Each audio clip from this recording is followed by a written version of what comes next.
But in January of 49 BCE, the Rubicon was the political equivalent of any commonly recognized borderline.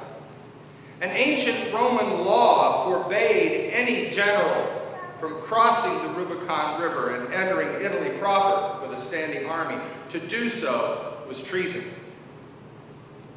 Born with unbridled political ambition and unsurpassed oratory skills, Julius Caesar manipulated his way to a position as consul of Rome in 59 BCE. After his years of service, he was named governor of Gaul, modern-day France, thereabouts, where he amassed a personal fortune and exhibited his outstanding military skill in subduing the native Celtic and Germanic tribes. Caesar's popularity with the people soared, presenting a real threat to the power of the Roman Senate and Pompey, who held power in Rome. Well, accordingly, the Senate called upon Caesar to resign his command and disband his army or risk being declared an enemy of the state. Pompey was entrusted with enforcing his edict, and the foundation for civil war was laid. On a January day in 49 BCE, Pompey and his armies were south of the Rubicon, while Caesar and his armies were north of the Rubicon. Either Caesar acquiesced to the Senate's command, or he moved southward to confront Pompey and plunge the Roman Republic into bloody civil war. This tiny stream would reveal Caesar's intentions and mark the point of no return. And that's how the phrase crossing the Rubicon came into our lexicon.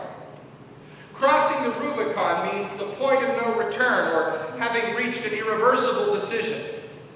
To cross the Rubicon means to do something that inevitably commits you to a certain course of action.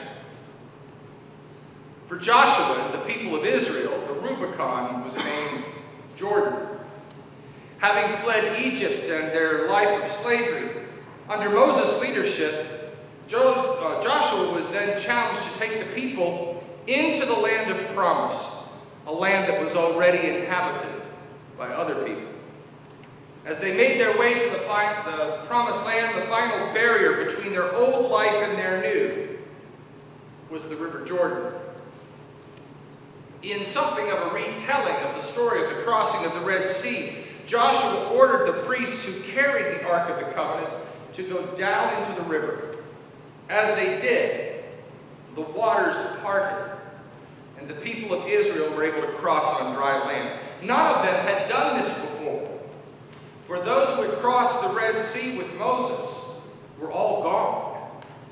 But they knew the story, and in this moment they heard its echoes. While the waters of the Jordan were rolled back, Joshua instructed each of the 12 tribes to bring up a stone from the riverbed. Now, two traditions are mentioned in the pages of Scripture. One says that Joshua carried the stones to a place where the people of Israel camped that night, and they set them up as a memorial. The other tradition says that Joshua set the 12 stones up in the middle of the Jordan, in the place where the feet of the priests had stood with the ark. Either way, the stones were set up as a marker, a place of commemoration, a memorial. This business of setting up stones is an ancient tradition in many cultures. Throughout the pages of the Bible, you find people setting up stones to mark an important moment or an important encounter.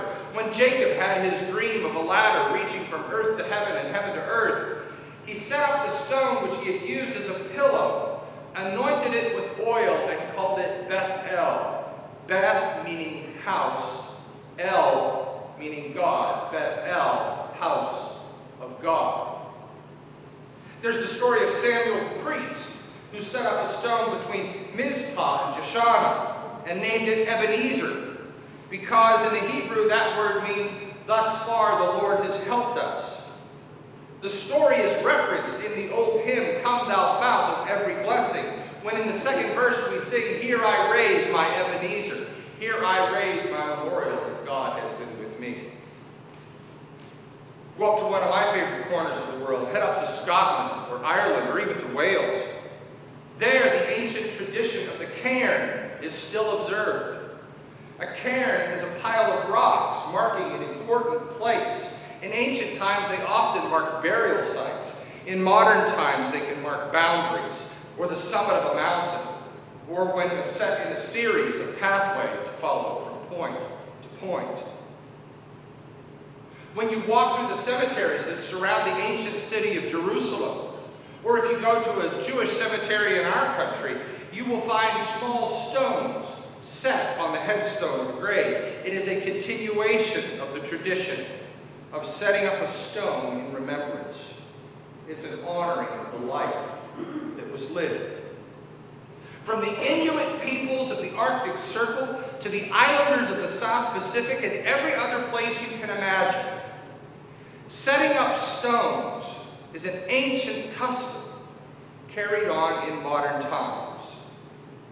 And Joshua's question is still asked.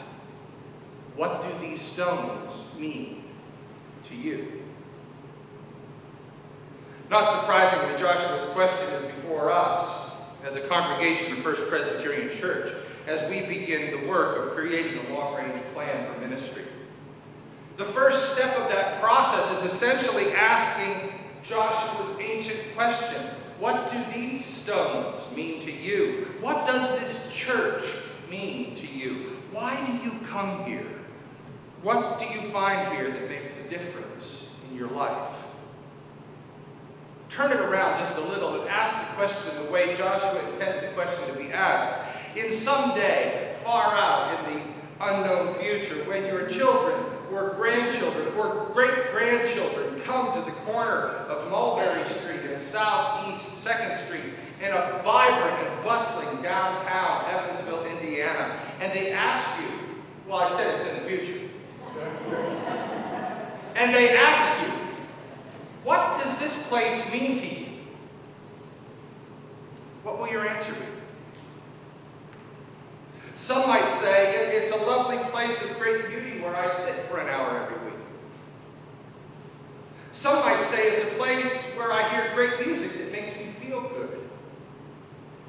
Some might even say it's a place where I can escape the worries of my life for a little while and regain my footing in a world that I don't always understand.